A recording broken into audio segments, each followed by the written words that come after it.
Reverend John Ferret, and wanted to bring up a concept that one can find in Psalm 15 and many other places. But in Psalm 15, verses 1 through 3, we read, and I'm reading from the New American Standard Version, O Lord, who may abide in your tent? Who may dwell on your holy hill? He who walks with integrity and works righteousness and speaks truth in his heart. He does not slander with his tongue, nor does evil to his neighbor, nor takes up a reproach against his friend.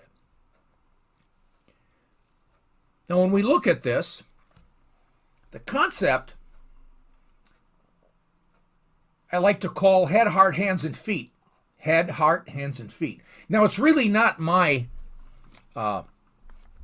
way of calling this concept. It was really Ray Vander Laan, who was my first teacher back in Israel back in the year 2000 when my wife and I went to Israel on his Bible study trip, which is just amazing. And he talked about the concept of head, heart, hands, and feet. And we see that in Psalm 15, verses 1 through 3.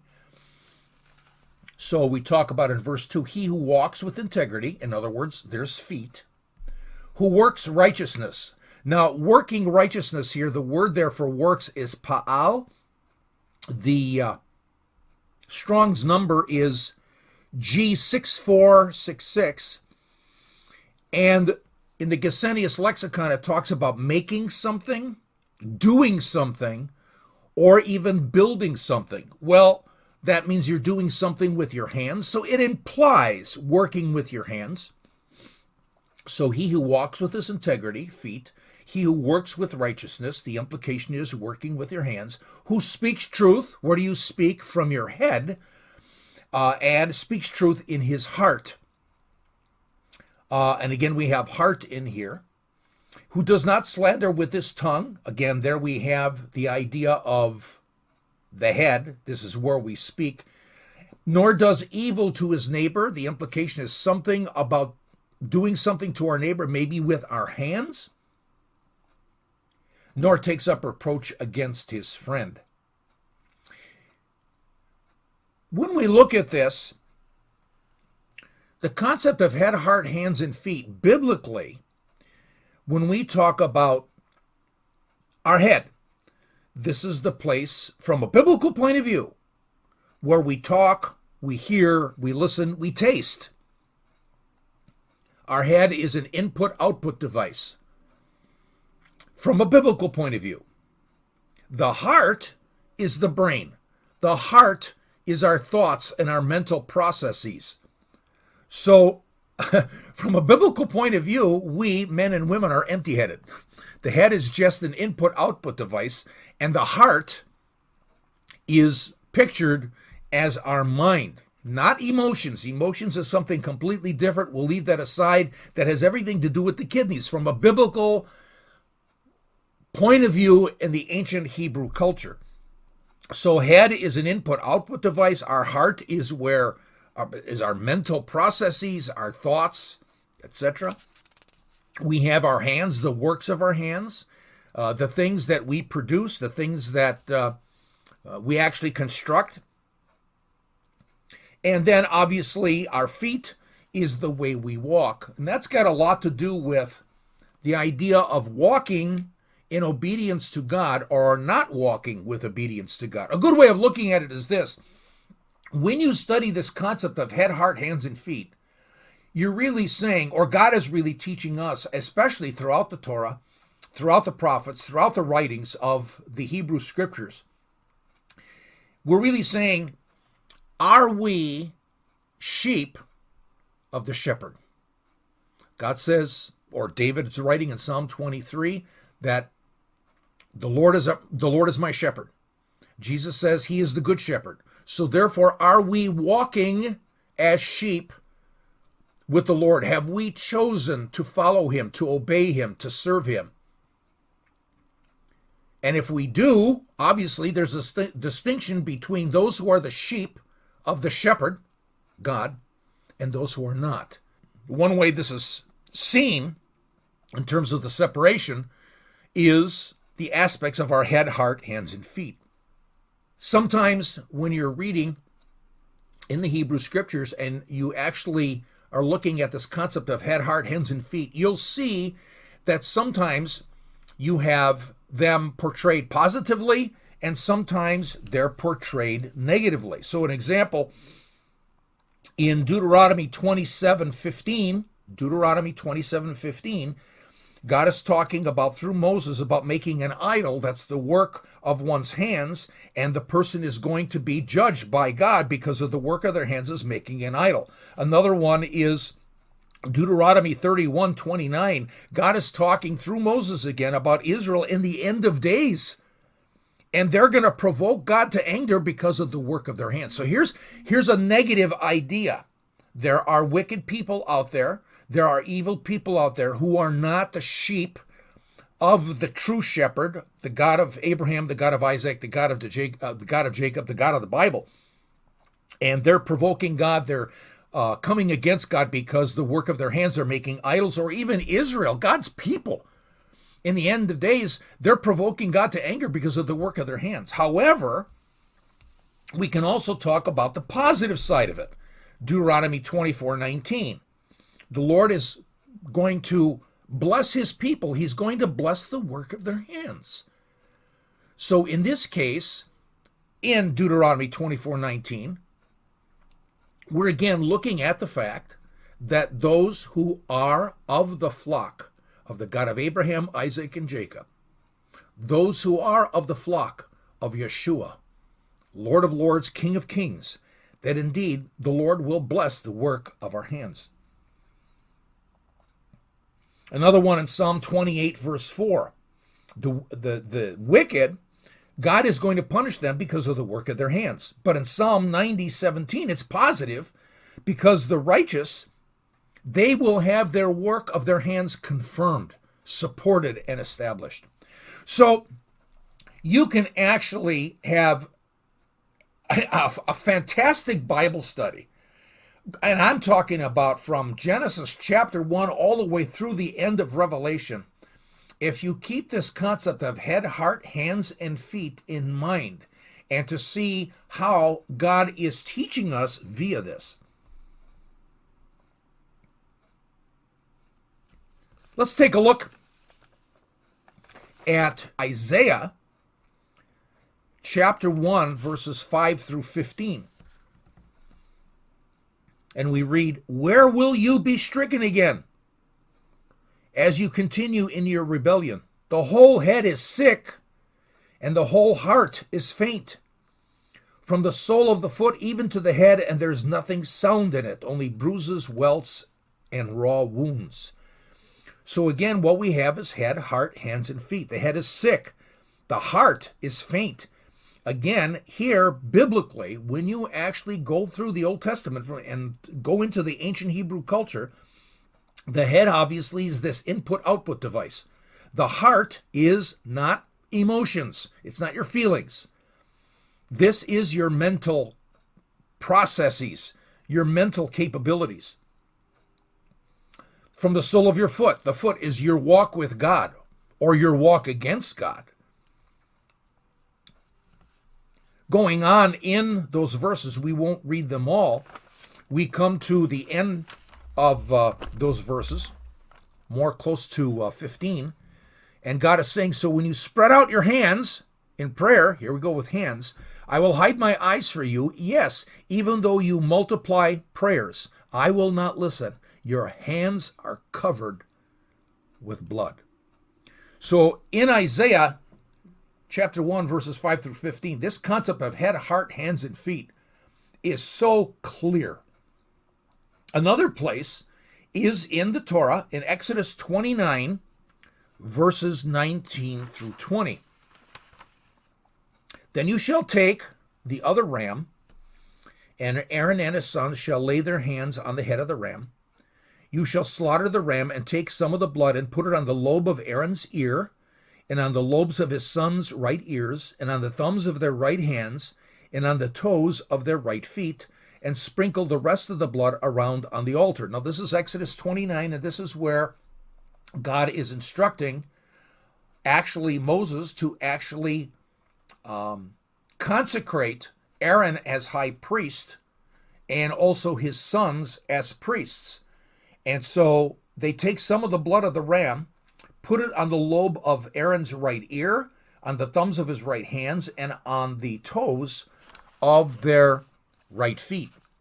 Now, in Torah commentary, there's a great Messianic Torah scholar by the name of Tim Haig, and he, along with Sarna, who wrote the JPS Torah commentary for the book of Exodus, and the JPS Torah commentary is probably one of the most critical Torah commentaries, Jewish Torah commentaries there are. Both of them agree that here we're talking about these body parts. We're talking about the lobe of Aaron's right ear, the thumb of their right hand, and the big toe of their right feet. And with regards to these body parts, in the ancient Middle East and among the ancient Hebrews, the right hand symbolizes one's work. Aaron's hand definitely was dedicated to the daily work of the sacrifices to the Lord. Feet symbolize his walk according to God's ways, maintaining his right standing before God. And the lobe of his right ear is hearing God.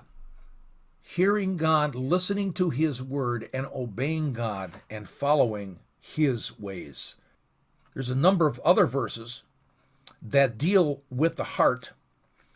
We'll take a look at Jeremiah 17, 9 through 10, because we're going to take a look at the heart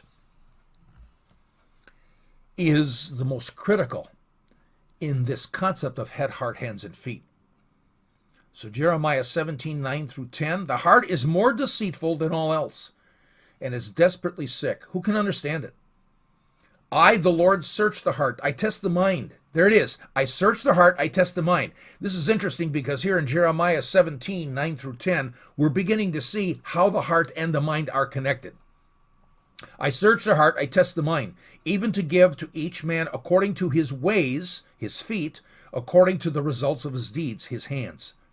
So again, the implication here in Jeremiah 17, 9 through 10 is the heart is the source of us living righteously or living against God. According to the way we walk, walking in the ways of God or not, or even by the deeds of our hands. Jesus talks about this. I'm going to talk about this in Matthew 15, 18 through 19. So he definitely must be referring to Jeremiah 17, 9 through 10. Jesus says, but the things that proceed out of the mouth, head, come from the heart, from the mind, and those defile the man. For out of the heart, the mind, come evil thoughts. Yes, thoughts are coming out of our mind, our heart. Out of the heart comes murders. Okay, murders. How do you commit murder? By your hands. Adulteries, which is you got to walk to the place where you can commit adultery, and then it's also the work of your hands. Fornications, hands. Thefts, hands. False witnesses, head. And slanders is the head. So right here in Matthew 15, 18 through 19, we talk about the fact of the heart, the head, the hands, and an implication of the feet as well. Now, these verses deal with more than the heart. Jeremiah shows that from an evil heart, a man's walk in his life, his feet, and his deeds, or what he produces, are affected adversely by his heart. Yeshua, in one short verse, gives us the whole concept: head, heart, hands, and feet. And so therefore I suggest feet, since a man who does murder or sexual sin, or is a thief or lies or slanders, is not walking according to the ways of the Lord. So you can say there's an implication that all of it's there in Jesus' statement. So over and over again, we see this concept, head, heart, hands, and feet, played out in the Bible. As a person, if you ever do this, if you're reading Psalms, all the way from Psalm 1 to Psalm 150, a fun thing to do is to actually Pay attention to head, heart, hands, and feet. If you actually are reading Psalms and keep this in mind, you're just going to find it everywhere, all over the place.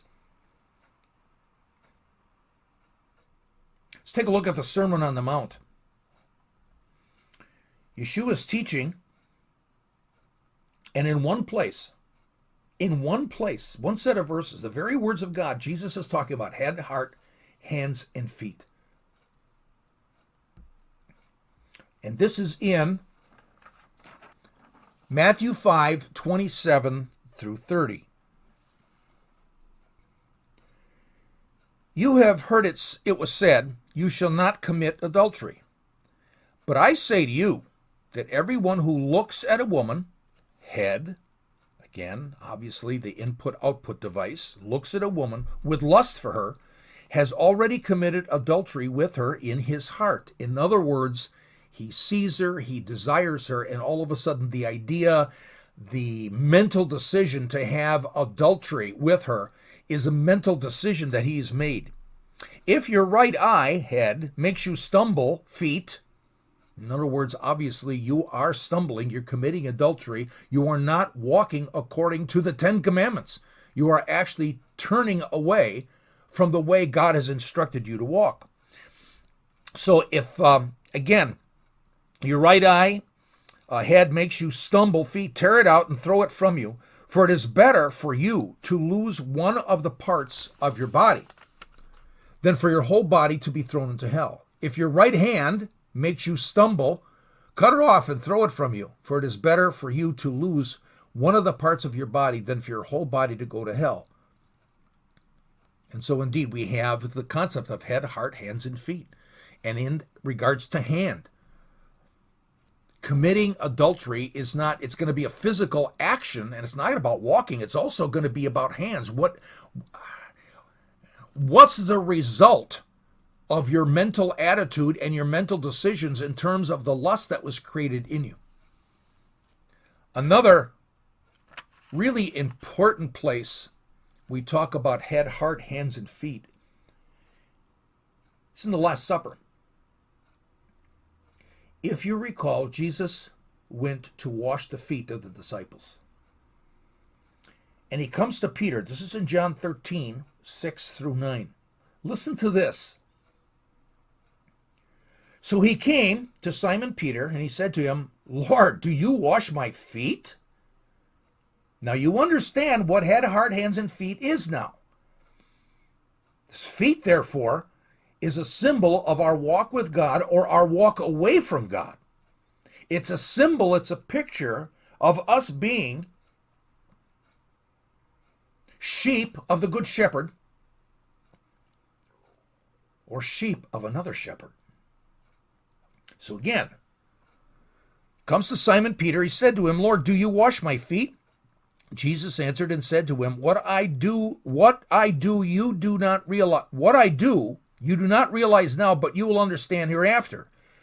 Peter said to him, Never shall you wash my feet. Jesus answered him, If I do not wash you, you have no part with me.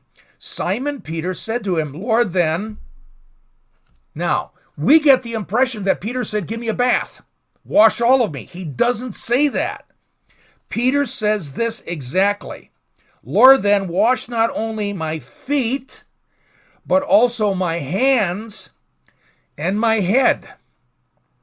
This alludes to the consecration of the high priests. What's Peter saying? His feet, it's a new walk following Yeshua. His hands, a new work to be a fisher of men. And his head to teach like his rabbi and to hear like his rabbi and to have eyes to see the truth in Jesus. So as I mentioned, this concept that my first teacher, Ray Vander Laan, put together in terms of the title Head, Heart, Hands, and Feet, I've taken that from that summer in 2000, and I've gone into it a lot deeper, and it's everywhere. It's as if It's a way God is giving us a picture. It's just like the picture of us as branches in the true vine. It's us as a picture of being sheep of the Good Shepherd. Head, heart, hands, and feet. A picture of, are we ones who are the sheep of the God of Abraham, Isaac, and Jacob? Or we have chosen another sheep, another worldview, another false view of truth, which means following Hasatan, the adversary. We know that Jesus was baptized by John in the Jordan. This is a typical Jewish immersion. It's not Christian baptism at all. And John's baptism was an immersion of repentance, teshuvah. But teshuvah, in Jesus' day, 2,000 years ago, does not mean turning from sin. How can Jesus turn from sin when he is sinless? Teshuvah, in the Jewish mind of 2,000 years ago, is to turn from one thing to another. Like turning away from sin. But it's not turning away from sin. It's turning from one thing to another, turning back to God. So with regards to Jesus' immersion, his immersion of teshuvah, how does Jesus turn back to God? What is he doing? So I suggest to you the following. Jesus is baptized. He starts his ministry. He's on a mission. He begins his role as Messiah. And he wants to take his entire life, because he's the firstborn of Mary, he's the head of the family, and he's going to turn his entire life, because God says, this is my beloved son. He's basically saying, I was the eldest son of Mary, but now I'm turning to my Father. I'm now turning to live out what it means to be his beloved son. He will turn teshuvah, not turning away from sin, but turning to his Father. He's dedicating himself, dedicating his entire body, his total being to the mission that has been established for him. We could say he's going to dedicate himself, head, heart, hands, and feet, his whole body. His whole body going to the cross.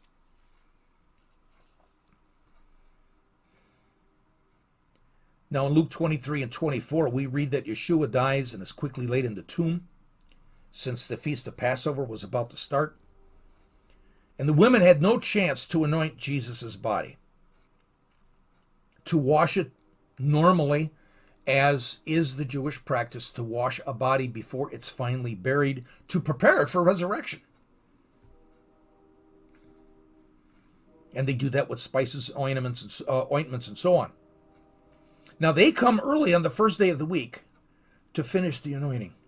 Now, the concept of head, heart, hands, and feet is a picture. It's a picture also of how we sin. We talked about that at the beginning, where in Deuteronomy, those wicked people who are building idols are committing an abomination according to the works of their hands. Or Jesus talking about adulteries coming out of our heart, evil thoughts coming out of our heart. So you can see head, heart, hands, and feet is a picture of where we sin.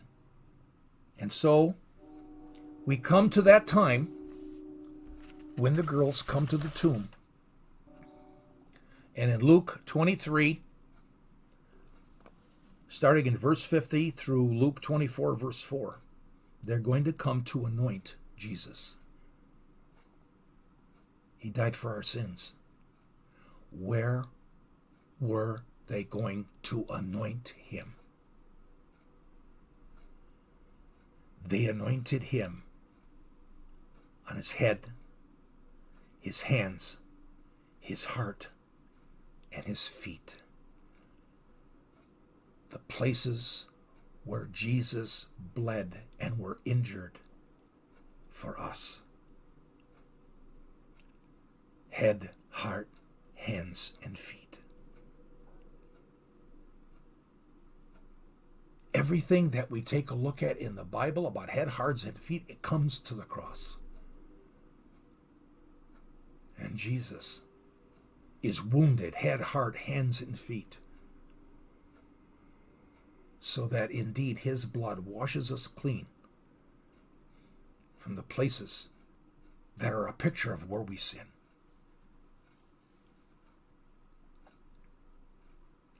I wanted to conclude with something from Numbers 15, verses 37 through 41. This is a Torah command. It is again, a picture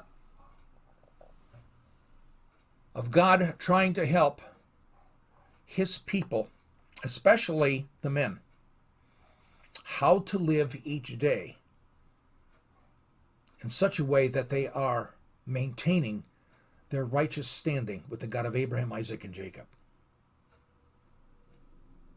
So in Numbers 15, 37 through 41, we read, "The Lord also spoke to Moses, saying, Speak to the sons of Israel and tell them that they shall make hands for themselves tassels." This is what you would find, that tzitzit, the tassel that is on the corner of their prayer shawls. Plural is tzitziot, not fringes. These are tassels. So to make for themselves tzitziot, or tassels, on the corners of their garments throughout their generations, and they shall put, again, hand, okay, on the tassel of each corner of cord of blue. It shall be a tassel for you to look at, your head. And remember, heart, this is a mental aspect. To remember is in the heart, all the commandments of God, so as to do them, which implicates hand and feet.